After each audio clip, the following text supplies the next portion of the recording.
오늘 주신 하나님의 말씀은 로마서 12장 14절부터 21절까지의 말씀입니다. 로마서 12장 14절부터 21절까지의 말씀을 교독하면서 은혜를 나누도록 하겠습니다. 내가 갚으리라고 주께서 말씀하시니라. 교독합니다. 너희를 박해하는 자를 축복하라. 축복하고 저주하지 말라. 즐거워하는 자들과 함께 즐거워하고 우는 자들과 함께 울라. 서로 마음을 같이하여 높은 데 마음을 두지 말고 도리어 낮은 데 차하며 스스로 지혜 있는 채 하지 말라. 아무도 악을 악으로 갚지 말고 모든 사람 앞에서 선한 일을 도모하라. 할 수 있거든 너희에게로는 모든 사람과 더불어 화목하라. 내 사랑하는 자들아, 너희가 친히 원수를 갚지 말고 하나님의 진노하심에 맡기라. 기록되었으되 원수 갚는 것이 내게 있으니 내가 갚으리라고 주께서 말씀하시니라. 내 원수가 줄이거든 먹이고 목마르거든 마시게 하라. 그리함으로 내가 숯불을 그 머리에 쌓아 놓으리라. 악에게 지지 말고 선으로 악을 이기라. 아멘. 아멘. 오늘 말씀은 로마서를 통해서 하나님이 세우신 교회라, 하나님이 세우신 교회라 어떤 교회인가, 어떤 공동체인가 라는 말씀으로 은혜를 나누고자 합니다. 여러분, 교회라고 한 것이 무엇입니까? 교회가 무엇일까? 교회 다니는 우리는 어떤 정신으로 다닐까? 어떤 가치로 다닐까? 또 교회마다 조금씩 또 목표가 다르죠. 여러분, 십자가만 봐도 그 교회가 어떤 걸 추구하는지를 볼 수 있습니다. 십자가 빨간 데는 예수님의 구원의 보혈, 구원의 은혜에 더 좀 강조점을 두고 있고, 날 구원하신 주님. 좀 흰 색깔을 가진 십자가를 가지고 있는 교회는 저 부활에 좀 더 강조점을 가지고 있습니다. 그 녹색을 가지고 있는 교회는 주님이 우리에게 평화를 주신다든지, 또 평화롭게 교회가 사명을 감당한다, 이런 교회 십자가 색깔만 봐도 좀 가치가 조금씩 다른 걸 좀 알 수가 있습니다. 그리고 십자가만 봐도, 십자가가 우리는 이제 이렇게 그냥 이렇게 돼 있죠, 그죠? 저희 교회 십자가 예쁘죠, 그죠, 여러분? 안 예쁘신가요, 여러분? 저 엄청나게 무겁습니다. 저 십자가도 어떤 의미가 있죠. 십자가가 이렇게 반듯하게 안 돼 있고 이렇게 약간 안쪽으로 휘었죠, 그죠? 이게 뭘 뜻하는 거죠? 예수님 앞에 오면 누구나 다 주님이 이렇게 안아주시는, 우리가 성경에 보면 그죠? 닭이 날개를 품어서 새끼를 안아주는, 독수리가 날개를 품어서 그 새끼를 보호하는 그런 느낌. 한빛교회에 오면 하나님의 그런 은혜와 사랑을 받아라 라는 그런 의미다라는 것입니다. 아멘 하는 분은 세게 받을 줄로 믿습니다. 교회는 그런 좀 따뜻함이 있고 그런 목표가 있어요. 그냥 교회를 다니시면 안 돼요. 그냥 멍청하게 이렇게 생각 없이 다니시면 안 되고, 우리 한빛교회가 뭘 추구하느냐. 우리가 예전에 저희가 우리 교회 한 10년 전쯤 됐었나요? 그 전주에 있는 안디옥 교회, 그 깡통교회라 그러죠. 그 교회 목사님이 저희 교회 기도운동 유명하다고 그래서 몰래 오셨어요. 몰래 오셔가지고 우리 교회 기도운동 배우고 갔습니다. 근데 그 교회는 어떤 교회로 유명하냐면 깡통교회거든요. 거의 재정의 반 이상을 60%, 70%를 선교하는 데였습니다. 선교하는 데. 교회는 여름에 더워 죽어요. 깡통으로 만들었기 때문에. 그렇지만 성도들은 거기에 가치를 두릅니다. 불편해도 힘들어도 선교하는 교회다. 다른 목사님들은, 많은 교회 목사님들은, 전국에 있는 목사님들 그 교회를 되게 부러워했습니다. 저렇게 교회가 돼야 되는데 목사님들 눈치 보이는 거죠. 우리 교회는 맨날 에어컨 틀어달라 그래. 에어컨 좋은 거 시원하면 더 좋은 새 에어컨, 맨날 새 에어컨 달아야 되고, 또 밤에 앉았다 하면 또 맨날 거기 돈 다 쓰는 거야. 근데 많은 교인들이, 전국에 있는 교인들이 그 교회 부러워하죠. 우리 교회도 그 교회 만들자 그러면 성도들이 싫어해. 처음에는 생각은 좋은데 따라가니까 내가 불편하거든. 우리 교회 반찬이 가지수가 줄어들고 에어컨이 온도가 높아져야 되고, 그런 등등이에요, 여러분. 한빛교회도 마찬가지입니다. 우리 교회도 마찬가지예요. 많은 전국에 있는 교회들이 우리 교회를 되게 부러워합니다. 기도하는 교회. 근데 막상 교회에서 하려고 그러면 힘들어요. 너무 힘들어. 목사님 기도합시다라고 부담스러워요. 그런 겁니다. 우리가 지금까지 기독교가 2000년 이상 오면서 교회들마다 그런 고민들이 다 있는 겁니다. 이런 모양 저런 모양. 어떤 교회는 목소리 큰 교인들 때문에 너무 힘들어. 어떤 교회는 불평하는 사람들 너무 힘들어. 100명이 조용해도 한두 사람이 불평하면요, 교회가 너무너무 힘들어집니다. 왜?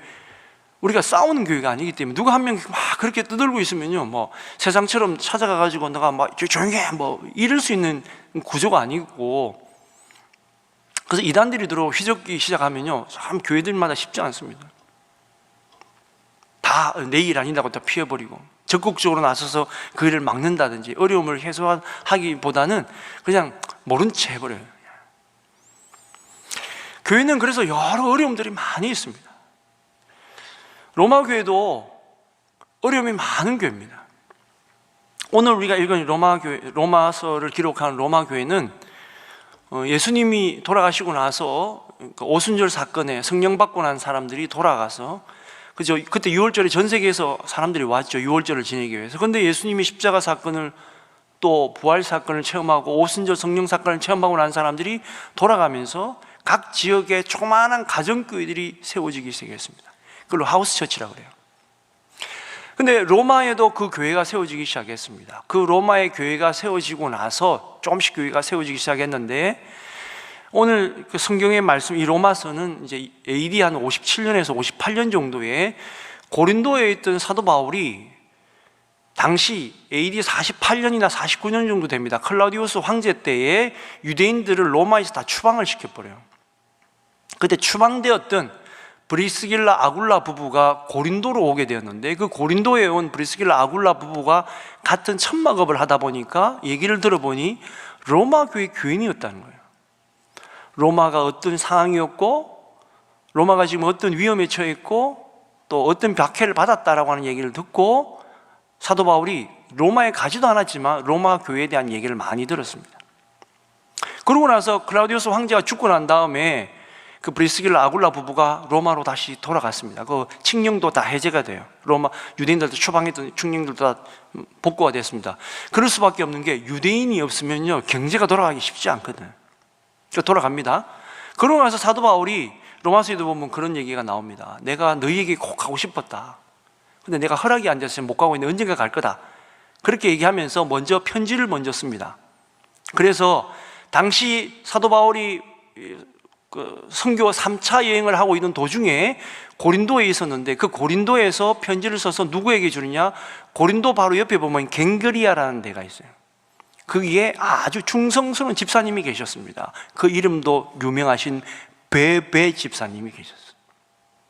사도 바울이 이 베베 집사님에 대한 믿음이 신뢰가 얼마나 좋았냐면, 나의 누이다 그렇게 얘기합니다. 나의 누이라, 믿고 맡길 수 있는. 그래서 이 로마서를 쓴 것을 이 베베 집사님이 사도 바울의 서신을 가지고, 이 로마서를 가지고 로마 교회에 이 말씀을 전달하는 거예요. 근데 브리스길라 아굴라가 그 다음에 또 여러 사람들이 로마 교회에 대해서 안 좋은 얘기를 들려줍니다. 물론 좋은 얘기도 들려주겠죠. 근데 안 좋은 얘기가 들려주는데 그 얘기를 이 오늘 로마서에 기록이 되어 있는 거예요. 그래서 사도 바울은 로마서 16장까지를 쭉 쓰면서 먼저 1절에서 17절까지가 인사 겸 아주 중요한 얘기를 먼저 이 전제를 깝니다.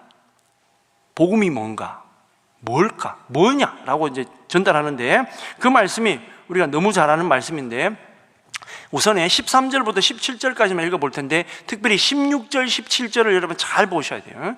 13절부터 교독합니다. 형제들아, 내가 여러 번 너희에게 가고자 한 것을 너희가 모르기를 원하지 아니하노니, 이는 너희 중에서도 다른 이방인 중에서와 같이 열매를 맺게 하려 함이로되 지금까지 길이 막혔도다. 로마서 1장 14절 제가 읽습니다. 그러면 헬라인이나 야만인이나 지혜 있는 자나 어리석은 자에게 다 내가 빚진 자라. 15절 그러므로 나는 할 수 있는 대로 로마에 있는 너희에게로 복음 전하기를 원하노라. 16절 이거 아주 유명한 말씀입니다. 내가 복음을 부끄러워하지 아니하노니 이 복음은 모든 믿는 자에게 구원을 주시는 하나님의 능력이 됨이라. 먼저는 유대인에게요 그리고 헬라인에게로다. 그리고 17절 말씀, 복음에는 하나님의 의의가 나타나서 믿음으로 믿음에 이르게 하나니 기록된 바 오직 의인은 믿음으로 말미암아 살리라 함과 같으니라. 이 16절과 17절 말씀을 이 로마서 전체를 이끄는 중심 주제로 테마로 딱 주고 그 말씀을 이어갑니다. 그러고 나서 18절부터 11장까지가 그럼 하나님과 의리로 계시는 그 하나님과 인간의 죄에 대해서 분명히 밝힙니다. 그래서 여러분 하나님의 의를 제대로 알고 싶고 인간의 죄가 어떤 것인가에 대해서 알고 싶으면 로마서 이거 11장까지 읽어야 돼요. 읽고 나면 그러면 그 하나님의 의롭게 한 백성들은 그럼 어떻게 살아야 될 것인가가 12절부터 15장까지 쭉 이렇게 나옵니다. 그 이제 시작되는 말씀이 이 12장 말씀이에요. 12장 1절에서 2절에 보면 이렇게 말씀이 나옵니다. 로마서 12장 1절에서 2절 말씀에 보면 이렇게 나옵니다. 교독합시다. 그러므로 형제들아 내가 하나님의 모든 자비하심으로 너희를 권하노니 너희 몸을 하나님이 기뻐하시는 거룩한 산 제물로 드리라. 이는 너희가 드릴 영적 예배니라.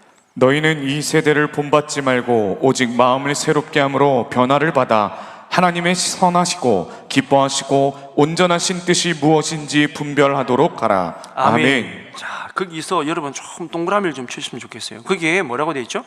오직 마음을 새롭게 함으로 변화를 받아야 돼요. 믿음을 가진 사람들은 변화를 받아야 됩니다. 변화되지 않으면요 그리스도인이 될 수가 없어요. 여러분, 복음이 들어오면 당연히 변하는 겁니다. 변하지 않았다? 옛날에 혈기 그대로 살았다? 물론 성격 잘 안 변합니다. 그러나 여러분 복음이 능력이 있는 것은요 때로는 그 성격도 변화시킵니다. 변화돼야 됩니다. 여러분, 내 죄된 속성과 죄된 성품 가지고 천국 못 갑니다. 여러분,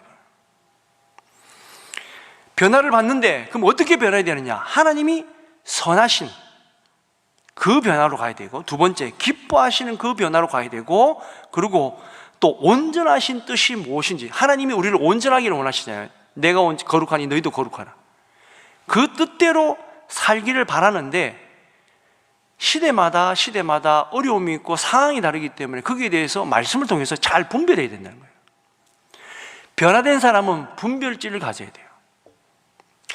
그래서 이 말씀을 12장 1절에서 2절을 준 다음에, 근데 재밌는 거는 참 성경이 재밌어요. 이 로마서를 어디서 썼다 그랬죠? 감사합니다. 말씀에 집중하고 계시구나. 고린도에서 썼어요. 여러분 고린도 교회에서 오늘 새벽에 설교를 들으신 분 기억하실지 모르겠는데, 고린도전서 12장에 보면 교회의 분열에 대한 얘기가 나와요. 각자 은사들을 하나님이 다 주셨는데 그 은사가 하나가 안 돼주고 누가 더 은사가 높다 이러고 막 싸우고 분열되고 이러는 거예요. 사도 바울은 고린도 교회에서 그걸 본 거야. 마음이 얼마나 안 좋아. 근데 로마의 편지를 쓰는데 그 말씀이 고린도전서 12장에 나와요. 12장에. 근데 재밌는 거는 로마서 12장에도 똑같이 그 분열에 대한 얘기가 나오는 거예요. 그 로마 교회도 똑같은 문제. 그래서 제가 여러분 말씀드리지만 옛날이나 지금이나 어제나 오늘이나 저쪽 교회나 이쪽 교회나 문제는 비슷하다. 왜 그렇죠?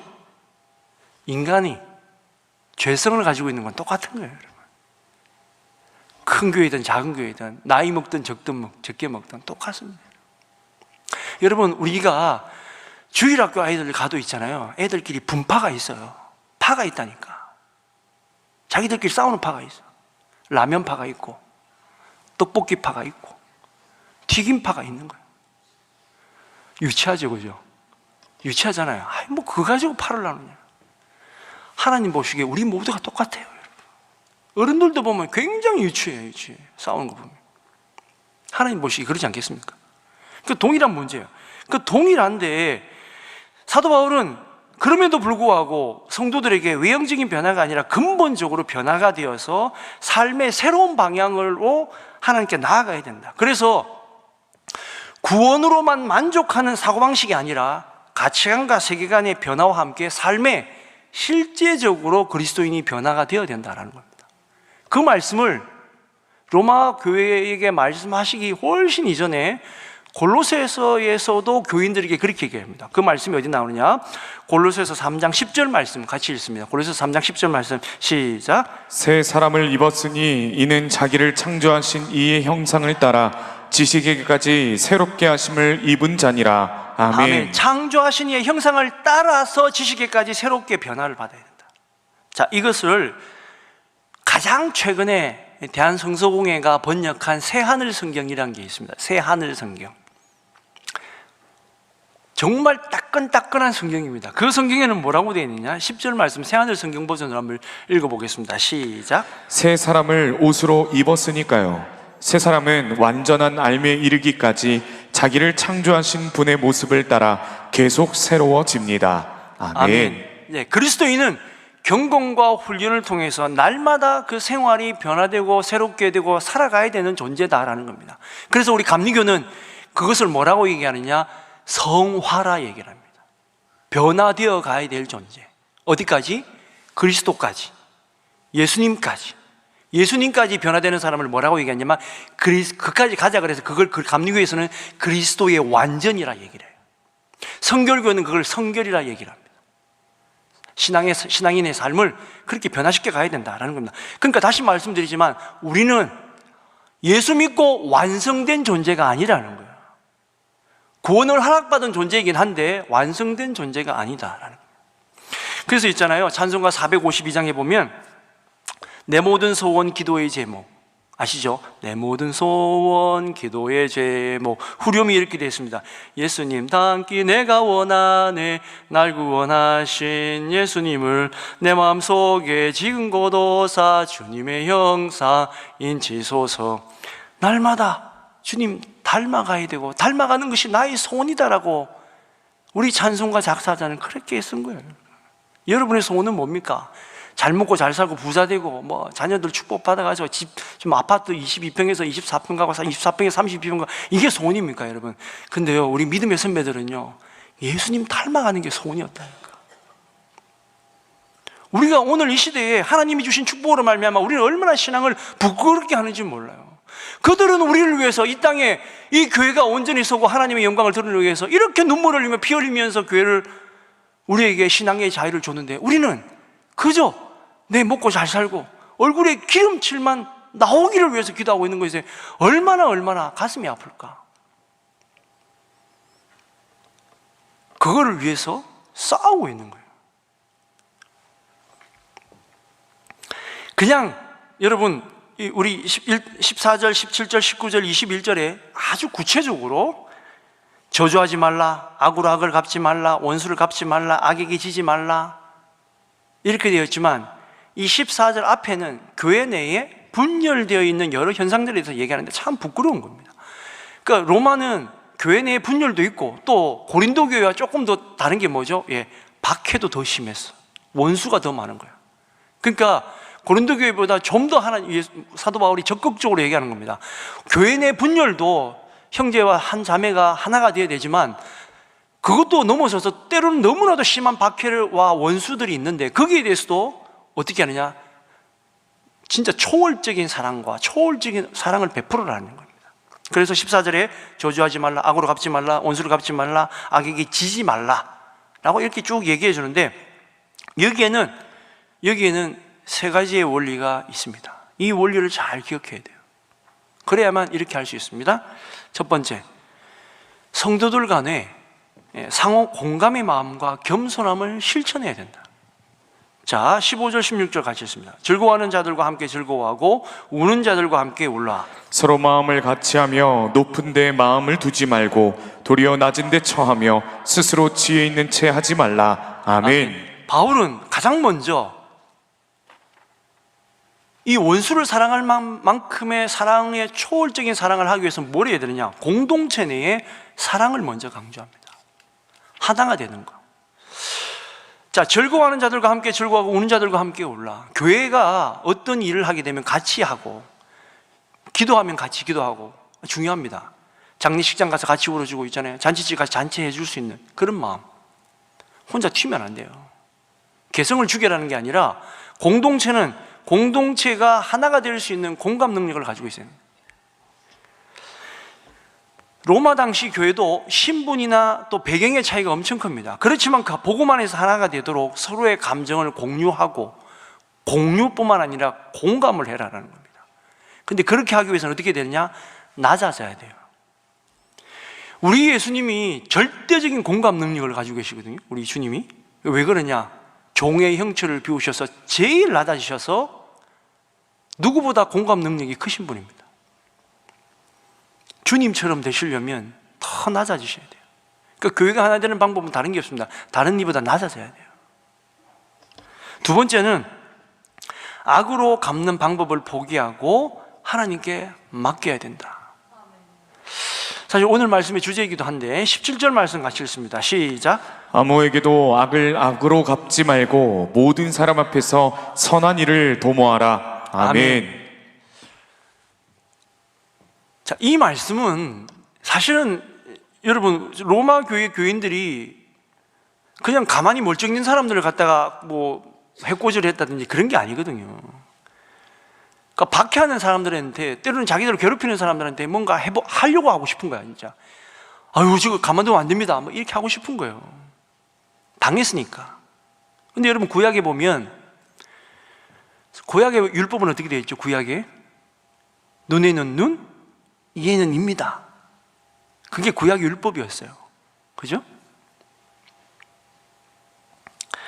그런데 바울은 이 구약의 상호주의적인 징벌에 대한 복수를 어떻게 하느냐? 이제는 하나님의 주권으로 드려라라는 겁니다. 너가 하지 말고 하나님이 이 모든 것을 갚으시리라 라고 하는 하나님의 절대적인 주권으로 넘겨라는 거예요. 여러분, 구약 시대하고 지금 시대하고 좀 다릅니다. 구약 시대 때 있잖아요. 출애굽 그 시대에는 우리가 함무라비 법전에 그 얘기가 나옵니다. 그때는 왕이, 귀족이 있잖아요. 예를 들어 우리 집사님을 이렇게 때렸습니다. 억울하잖아. 근데 잘못하면 죽어버려. 그죠? 뭐 눈이 하나 빠졌다든지 이럴 수 있잖아.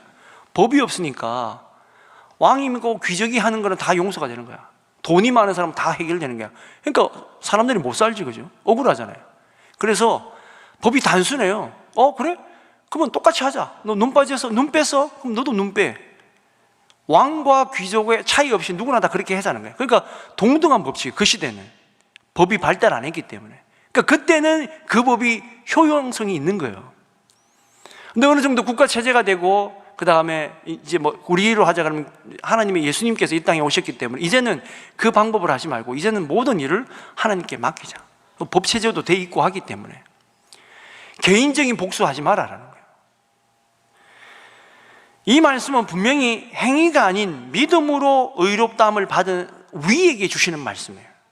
우리에게 주시는 말씀. 믿지 않는 자에게 주시는 말씀이 아니라, 여러분 우리 성경에 보면 1만 달란트 받은 탕감받은 사람이 더 빚을 적게 진 사람에게 탕감해 주라는 말씀과 같다라고 하는 말씀과 이렇게 비교해 보면 돼요. 우리가 하나님께 더 큰 사랑을 받았잖아요. 근데 나한테 해코지하는 사람에게 하지 말아라는 거예요. 왜? 우리는 더 큰 사랑을 받았기 때문에. 이해가 안 되겠지만 믿음으로 받으시길 바랍니다, 여러분. 그래도 막 속에 부글부글한 사람이 있겠지만, 그렇죠? 그래서 여러분 19절에 이 내 사랑하는 자들아 너희가 친히 원수를 갚지 말고 하나님의 진노하심에 맡기라 기록되었을 때 원수 갚는 것이 내게 있으니 내가 갚으리라고 주께서 말씀하시니라 돼 있죠? 근데 이 말씀이 그냥 말씀이 아니고 거기 돼 있죠. 주께서 말씀하셨느니라 기록되어 있었다 그랬죠. 그 말씀이 어디 있냐면 신명기 32장 35절에 있어요. 같이 읽습니다. 신명기 32장 35절 시작. 그들이 실족할 그때에 내가 보복하리라. 그들의 환난 날이 가까우니 그들에게 닥칠 그 일이 속히 오리로다. 아멘. 아멘. 이제 가나안 땅에 들어가기 직전에 있는 이스라엘 백성들에게는 이제 하나님이 그렇게 얘기합니다. 내가 보복하리라. 내가 하리라. 인생이 사람 살이가 늘 언제나 복수가 있다 그러면요 해결 방법이 없습니다. 늘 복수예요. 우리가 어렸을 때 중국 영화 보면 소림사 뭐 영화 뭐 이런 거 보면 맨날 아버지가 죽으면 아들이 복수하고 아들이 죽으면 또 저 아버지 아들이 또 복수하고 아들이 뭐 내들 복수하다 끝나요. 우리가 그렇게 사는 세상을 뭐라고 얘기하느냐? 지옥이라 얘기를 합니다. 자, 세 번째로는 선한 방법으로 변화를 이끌어라. 선한 방법으로 변화를 이끌어라. 20절 21절 말씀 읽습니다. 내 원수가 줄이거든 먹이고 목마르거든 마시게 하라. 그리함으로 내가 숯불을 그 머리에 쌓아 놓으리라. 악에게 지지 말고 선으로 악을 이기라. 아멘. 아멘. 이 말씀도 근거가 있는 말씀이에요. 구약의 잠언 25장 21절에서 22절에 있는 말씀인데 이 말씀입니다. 내 원수가 배고파하거든 음식을 먹이고 목말라하거든 물을 마시게 하라. 그리하는 것은 핀 숯을 그의 머리에 놓는 것과 일반이요 여호와께서 내게 갚아 주시리라. 아멘. 그게 보면 그 숯을 그 머리에 놓는다라고 하는 표현은 이게 무슨 소리냐면 여러분, 우리가 사순절할 때 이 고대 건등에 있는 이제 그 어떤 관습인데요. 사순절을 할 때 사순절을 첫 시작하는 날이 수요일 날 시작합니다. 수요일 날. 그 수요일 날을 특별히 뭐라고 얘기하냐면 죄의 수요일이라 얘기를 해요. 그러니까 죄를 이렇게 뒤집어 쓰면서 내 죄에 대해서 회개합니다. 뭐 이런 표현을 쓰는 거예요.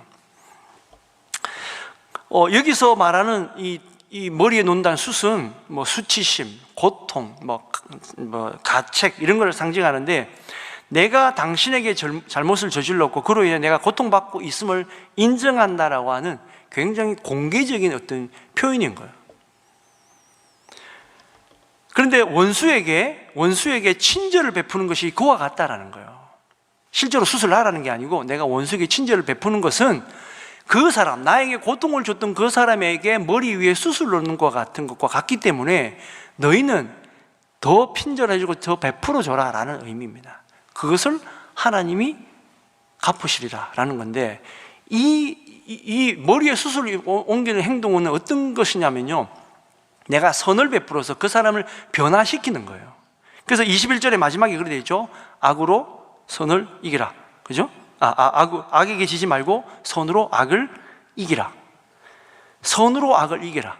머리에 수술 올리는 그 행동이 그 모습과 같은 것이 그렇다라는 것입니다. 여러분, 우리가 알다시피 스데반이 순교할 때, 그죠? 스데반이 순교할 때 저항하지 않았잖아요. 그죠? 순교를 당하면서 오히려 그 얼굴에 평안함이 있었습니다. 자기가 돌에 맞으면서 하늘 보좌에 계신 주님을 본 거예요. 그 마음에 평안이 넘치니까 사람들이 더 환장하는 거죠. 아니, 죽었으면, 돌에 맞았으면 아프고 소리 지르고 살려달라고 이래야 되는데 더 평안해 보이는 거예요. 그 모습이 사도 바울이 나중에 그 모습도 기록하고 있습니다, 성경에. 그게 자기에게는 충격이었던 것 같아요, 보니까. 여러분, 우리 기독교 역사에도 그런 모습들이 많이 있습니다. 많이 기록되어 있어요. 로마 군인들이 박해하는 시대에 그리스도인들이 죽어가면서 그 얼굴에 평안함을 보고, 특별히 그들이 죽어가면서 하는 기도 소리를 들으면서 로마 군인들이 정말 공포심에 떨었습니다. 어떻게, 도대체 무슨 복음인데 저렇게 기도할 수 있지? 여러분, 지금 아프리카 가면 튀니지라는 나라가 있습니다. 아프리카 저 북쪽에 튀니지라는 나라. 옛날에는 성경시대는 거기를 카르타고라 그랬는데, 그 카르타고에 페르페투아라고 하는 아주 신앙이 위대하신 성인이 계셨어요. 그 밑에 펠리치타스라고 하는 여종이 있었는데, 이 여종이 당시에 뭐 로마의 유명한 진짜 박해 왕이 있었어요. 세베루스라고 하는 왕이 있었는데, 이 시대에 박해를 당했는데 잡혔어요. 잡혀가지고 예수 부인해라, 신앙 부인해라, 그럼 살려주겠다 했는데 절대로 부인 안 하는 거예요. 그러니까 마지막에는 이제 그 맹수들이 있는 곳에 경기장에 던져져 가지고 죽는데, 그 죽으면서 얼굴이 너무 평안한 거야, 이 두 여인이.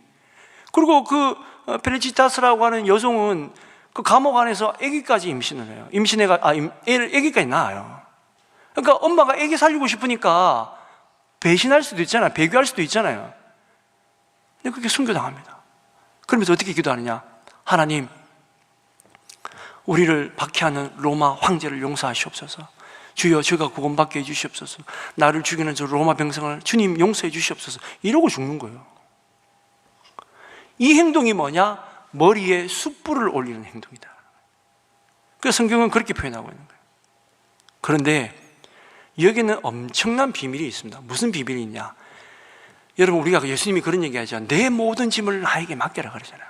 다 맡겨라 그러잖아요. 그리고 여러분, 그 사무엘상 14장 17절에 보면 다윗이 골리앗과 싸울 때 뭐라고 얘기합니까? 너희들은 창검으로 나올지 몰라도 이 전쟁은 하나님께 있다 이거예요. 그죠? 하나님께 있다. 우리가 잘 아는 여호사밧 왕이 전쟁할 때도 그때도 뭐라고 얘기합니까? 이 전쟁은 하나님께 있다. 하나님께 맡기잖아요.